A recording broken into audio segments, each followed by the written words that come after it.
Salary 45,000, संपत्ति 10 करोड़ की। केजरीवाल के शीश महल से भी कई गुना शानदार बनाया बंगला। जब लोकायुक्त टीम ने मारा छापा तो स्टील की थाली में मिले सोने के गहने, कार्टन में पड़ी थी महंगी घड़ियां। दीवार तोड़ने और पाइप से पैसे निकालने की नहीं पड़ी जरूरत। अशफाक अली ने लगाया था तगड़ा दिमाग।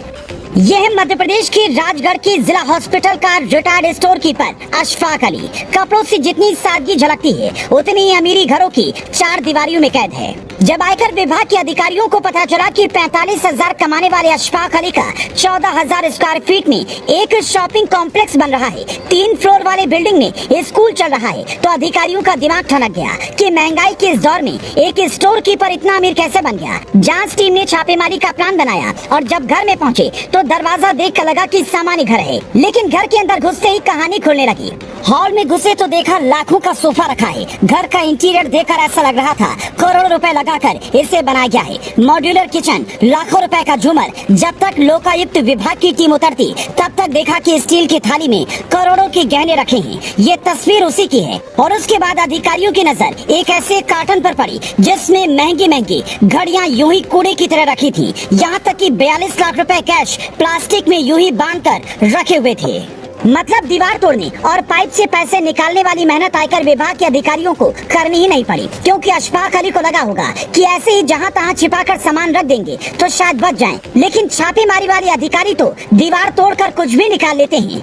और यहाँ तो उन्हें बिना टाइल्स तोड़े सब कुछ साफ साफ दिख रहा था। अब सवाल है कि अशफाक अली के पास ये पैसा आया कहाँ से? जिला अस्पताल में नॉर्मल स्टोर कीपर की नौकरी करने वाला व्यक्ति जो रिटायर हुआ तब उसकी सैलरी सिर्फ 45,000 थी। उसके बाद करीब 10 करोड़ की संपत्ति कहाँ से आई?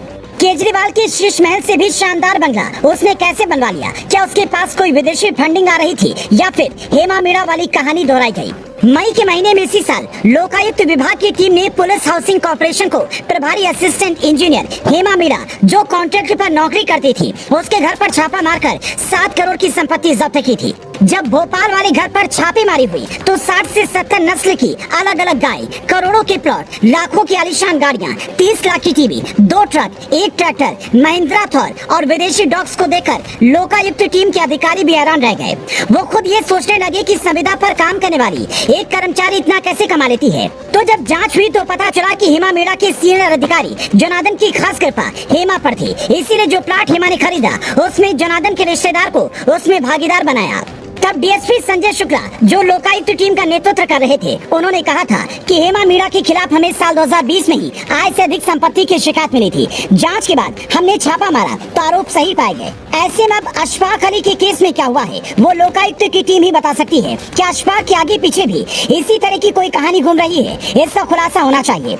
आप भी अगर जनता को लूटने वाले ऐसे अधिकारियों और कर्मचारियों से परेशान हैं, तो इसकी सीधी शिकायत लोकायुक्त से कीजिए। आपको गूगल पर टाइप करना है lokpal.gov.in। इसके बाद कंप्लेन कॉर्नर पर जाएं, फिर कंप्लेन ऑनलाइन पर क्लिक करें। ईमेल आईडी और पासवर्ड डालकर सीधा शिकायत दर्ज करवा सकते हैं। लेकिन हैरानी की बात तो ये है कि अन्ना हजारे के आंदोलन के बाद संसद ने तो कानून बनाया, लेकिन इसे 8 राज्यों और केंद्र शासित प्रदेशों ने अब तक लागू नहीं किया है। इन राज्यों में उत्तराखंड, असम, गोवा, हिमाचल प्रदेश, महाराष्ट्र, राजस्थान और पांडुचेरी शामिल है। यहाँ तक कि केंद्र में भी पिनाकी चंद्र घोष के रिटायर होने के बाद परमानेंट लोकायुक्त की नियुक्ति नहीं हो सकी है। फिलहाल प्रदीप मोहंती कार्यकारी लोकायुक्त हैं, जिनकी जिम्मेदारी भ्रष्टाचार उजागर करने की है। पर वो तभी संभव है जब आप एक जागरूक नागरिक की तरह उन तक शिकायत पहुंचाएं।